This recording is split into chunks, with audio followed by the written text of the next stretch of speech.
Yeah, my book is Lost Autographs. It says hot off the press back there. It's more like maybe lukewarm off the press at this point. So maybe if I turn my book the right way around. So I'm going to read some poems, mostly from the book, but some others I've thrown in too. And I'll just start with this one, Grandfather, which is about my paternal grandfather, who worked in Budapest and died in the Holocaust. And I've edited it in a new way, and I'm just trying this out now. Grandfather. I have no idea what kind of lawyer I plan to become. Law school seemed to be a way to get out of the house anyway, learn about a new city, ride its subways, have a structured life, study something that wouldn't fall apart in my hands if it was examined too closely. Maybe I secretly wanted to become a lawyer like my grandfather, Marcel Baroth, with artists for friends, a couple of aristocrats for clients, and a governess for the children. What apparently didn't dawn on me quickly enough was that into that eschatological vortex that was 1944 disappeared not only Marcel Baroth and his Budapest, but truly the whole of Middle Europa, gone to live on only in a few Thomas Mann novels and a few family artifacts, some panoramic paintings, a handful of photographs, a cigarette case. And this next poem is about my maternal grandmother, who's German. She was, I guess her father was a Lutheran minister, so she was non-Jewish, but a martyr too in her own way. What I know of my German grandmother is shorthand and scant, dying as she did, riding her motorcycle, struck by a drunk driver nearly 30 years before my Chicago birth, a world war and a fortunate ocean away. But I thought the way she died says something about the way she lived. She was a breed of female hippie in 30s Germany, an anomalous light shed upon a violently darkening landscape with its soon-to-come world of blitzes, so horribly misnamed as shots of illumination. She played the violin, performed a recital in Heidelberg's concert hall, graduated gymnasium, unheard of for a woman, and was a pharmacist by profession. Some facts taken from a woman's life that led through vegetarianism, nudism, and the expressions of the Zoroastrian Mazdas Nam. At times I think about the band of people she must have known, how certain lives seem to go unspoken for today, how exotic, exemplary corners of existence have been swallowed up by harsh authoritarianisms, totalitarianisms. I picture her as a cultivated wild seed, a free spirit, uncompromisingly and angrily so, especially with Hitler, that dwarfish, dark age nightmare who would lead a world to flirt with ultimate destruction. I wonder if it was anti-fascist defiance that led her to rev her machine through Heidelberg, a scenic city in a country turning ugly, as the Gothic spires of its ancient university looked down upon the coming apocalypse. Or maybe it was a simple love of some kind of absolute freedom. Freedom, though, it always seems, is measured against something else, thuggery and conformity, distorted men and women going mad on a malignant fairy tale of a philosophy. Alongside speed, she loved nature, the water, and was as familiar with herbs and flowers as I tend to be alien from them. On some dappled days, she would lead her children onto fields of wild raspberries. What have I inherited? Maybe a free and righteous blood rising in me in inopportune times, like when I refused to talk to the doctor who had never heard of Nietzsche, and as I looked to his uninformed kind as illegitimately powerful postmodern hooligans. So at times I've let nature take over myself, but I also think she surfaces in me as I ride down the open road, born to be wild, for perhaps my grandmother could best be thought of as a sort of female Steppenwolf, a little at odds with civilization, wandering her own path against a stiff shock of barbaric wind. Thank you. I'm reading this one because I think it's one of Courtney's favorites of mine, and poem for Dean Paul Martin. He died in a plane crash, and was kind of a hero of the youth movement, very briefly, I guess, in a way. I swear, brother, this isn't going to be about saying goodbye at 35 or leaving Dad's head hanging or leaving a generation to curl up with Reagan in reaction. No, it's going to be about fast cars, faster planes, and fastest of all, the women rolling out of bed at 4 a.m. for their modeling jobs, leaving a twisting trail of negligee behind on gilt-edged Beverly Hills bathroom floors. Consider it a fan letter of sorts, destined for the seventh heaven on whose winged beachhead you must lie. Now, this is going to be about flying out of Oklahoma City in your own turboprop interior designed by my father with his Bauhaus touch spiced with southwestern sepias and sunset oranges, oil business blues and grays. Did you ever stop to take it all in? And where were you headed? There's no itinerary for me to peruse, only a black and white glossy which hangs on my wall filigreed with a starry star's smile, a Buddha's grin that speaks volumes without saying a word. So where was it to next, Captain? Vegas, Miami, L.A.? They say you were nice, a bit of a tennis bum, good behind the wheel. So what sort of Valhalla are you lying in, surrounded by what sort of sad, beautiful tangle of wasted, angelic starlets dead too young of anorexia or heroin OD? Is James Dean anywhere to be found? I'm missing your advice along with Coburns and McQueens.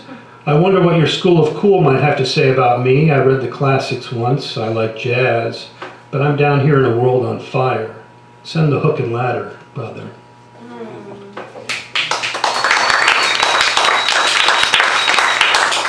And here's another poem about somebody from the past, or who was a star in the past. She's still with us. Roberta Flack. Roberta Flack, I think. It was 1971, a creative time for singer-songwriters, and you were lonely, but you had a beautiful soul, and you wrote a song and recorded it, and somehow it hit big. I don't know what happened to you after that. Now it is well into the 21st century as I wander underground in Philly, suburban station I think it is, and your song comes on over the intercom, a speck of sunshine flashing in the pit I'm in. It is late. I'm just returning from another poetry reading, alone, amid the roaring of trains. I get that certain spell of New World ennui. How your 40-year-old song speaks to me. Is it a different kind of sadness that I feel today? Perhaps. But I still listen. The next minute I feel a little more connected. Like this time I won't succumb to the fears in the pit of my brain, its most reptilian part. Fears of a nightmarish past that rise with the cry of the trains. Fears of something beyond the pale, like the technology of transport, war, hate, is all the same. Yes, this time I feel a little bit more connected to you by the blues.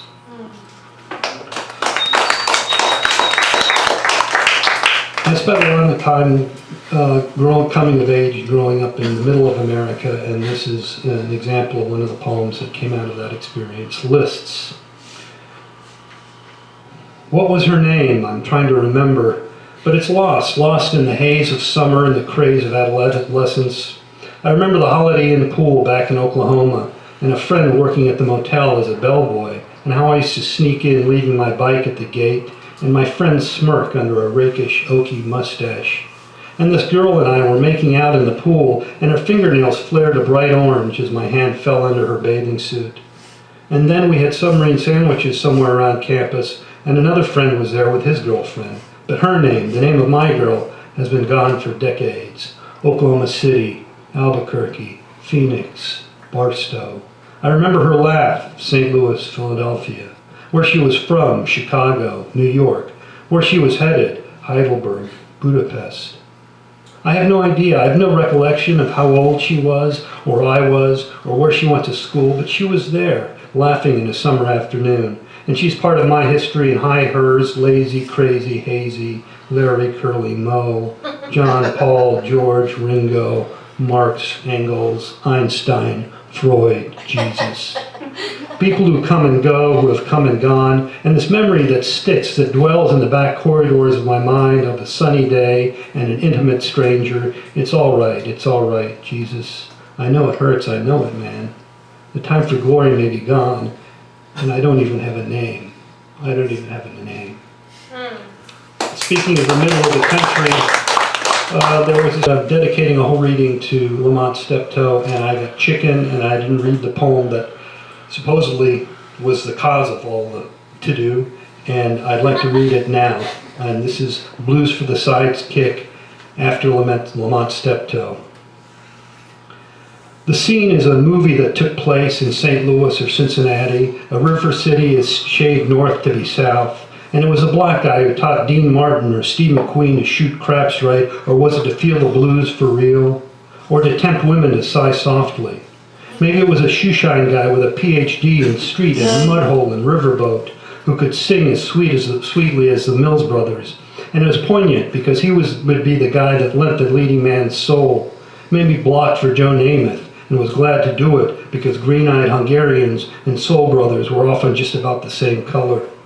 And there were places that the two could meet, smoky bars, the horse races. And because it was a movie, the end would feature the camera panning wide with the white guy heading uptown or out to West County and the black men heading for the damned river. And the music would always be something like Sinatra singing This Town, or else some Hugo Montenegro swinging track. Jimmy Smith in West Montgomery, perhaps. And though the black man had never been closer to Africa than Pittsburgh, he could take the credit for having baptized the white man in the waters not only of the Mississippi, but the darkest upriver of the Nile, or the Zambezi, or the Congo. The scene was America, of course, and it was a two-way deal of sorts, with the man who had next to nothing happy to save the situation, though the debutante wife back in the chandeliered manse in the heaven that was Shaker Heights or Ladue might never know his name.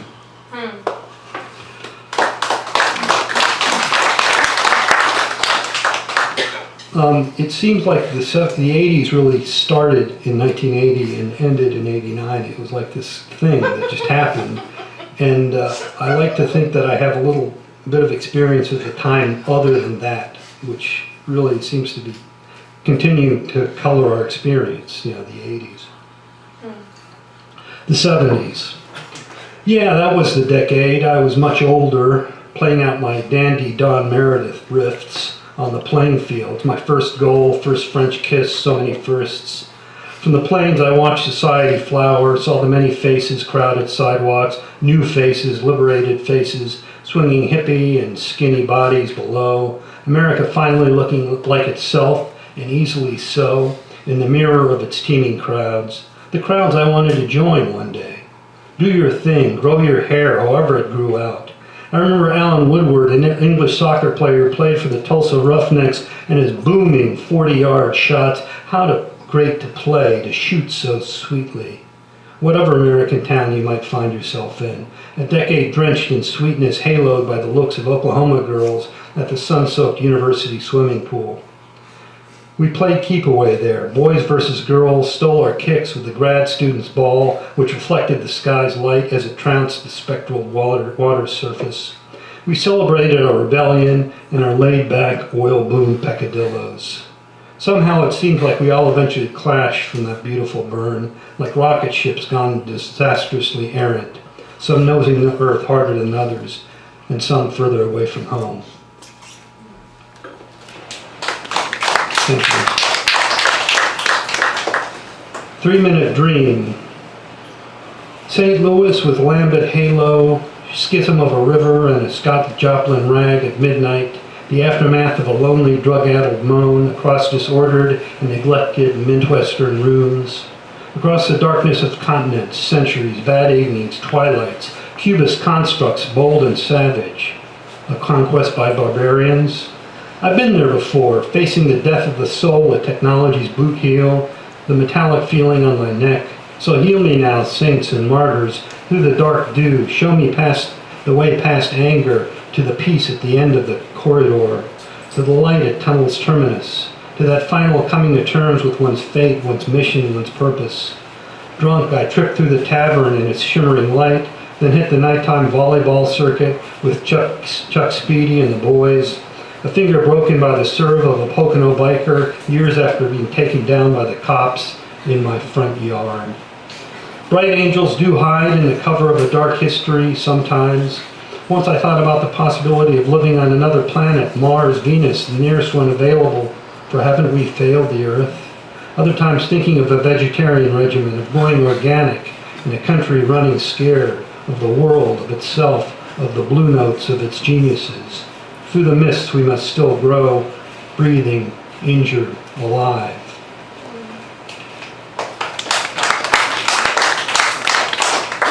This was kind of an odd, kind of an underground sports hero that became part of my Philadelphia experience. 66 Kicks.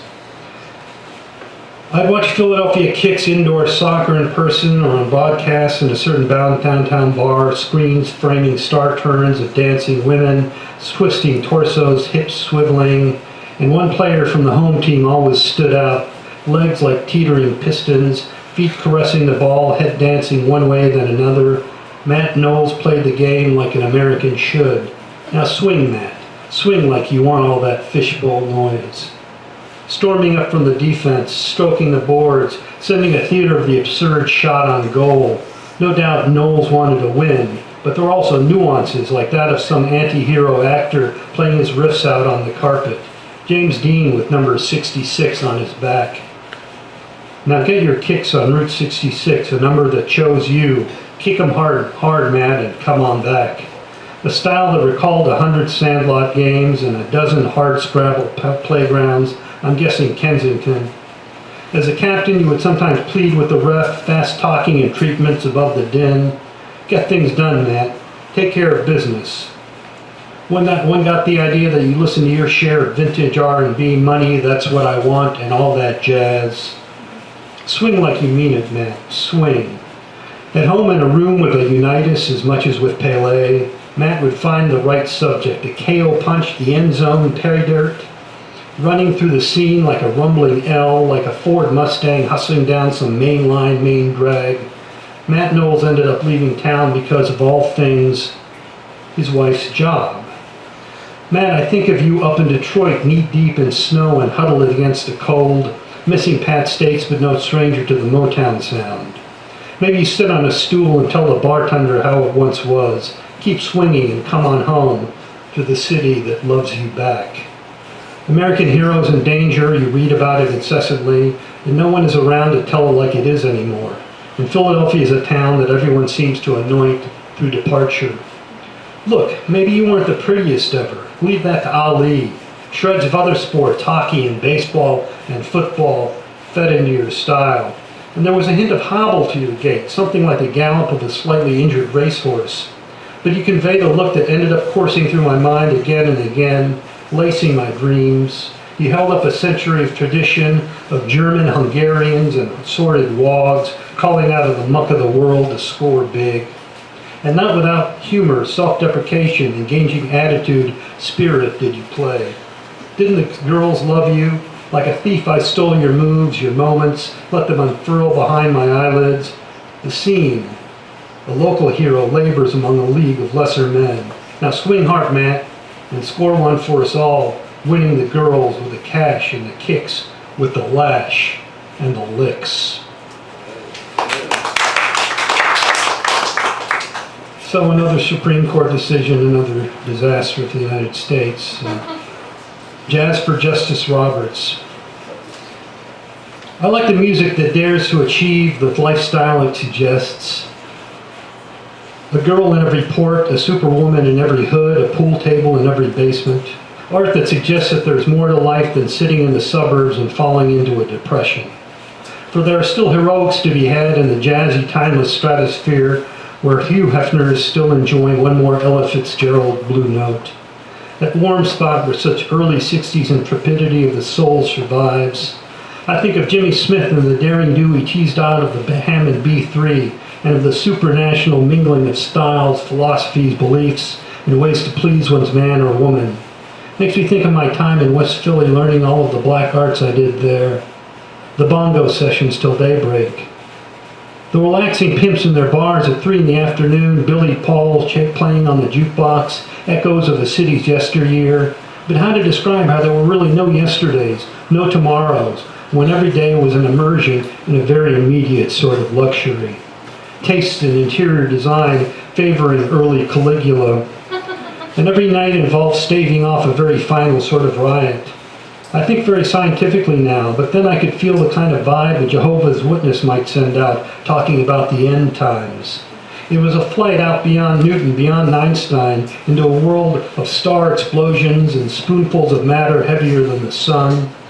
with flamboyant jurisprudence discussions in Professor Severide's or Professor Harzensi's class at Temple Law to top it off. The last fizzle of something beautiful.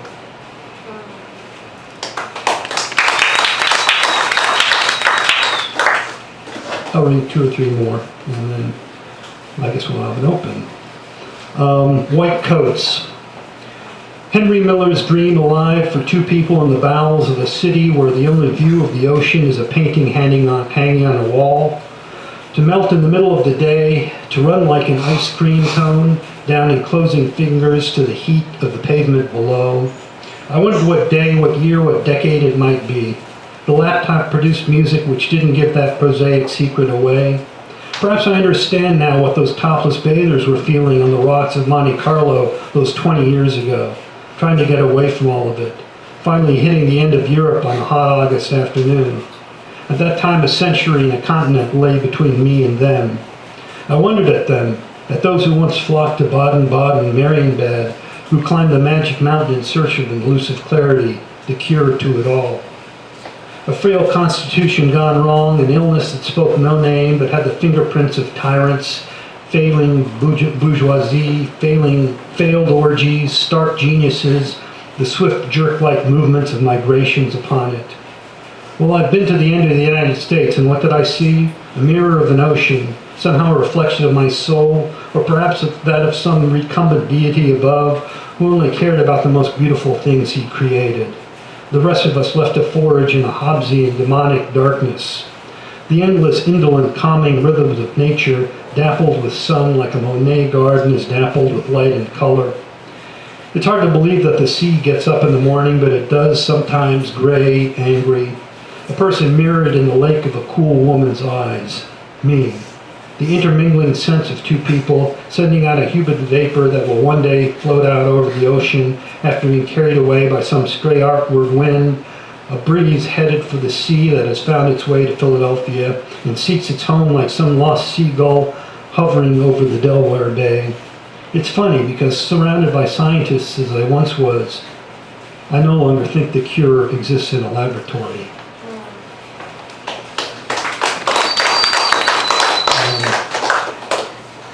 Florida. It's this one, and then it's kind of a short one, and that'll be it.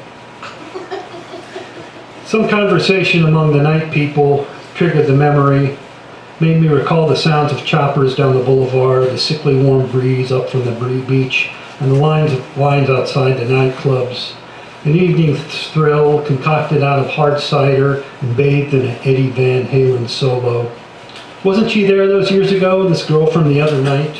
The one with the garish blonde hair taking part in a doomsday celebration out of a Hieronymus Bosch painting.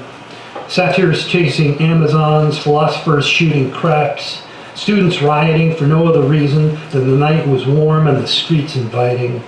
The morning spent in bed with nameless women, subtropical mayhem just around the corner, like the footfalls of a pimp scurrying indoors.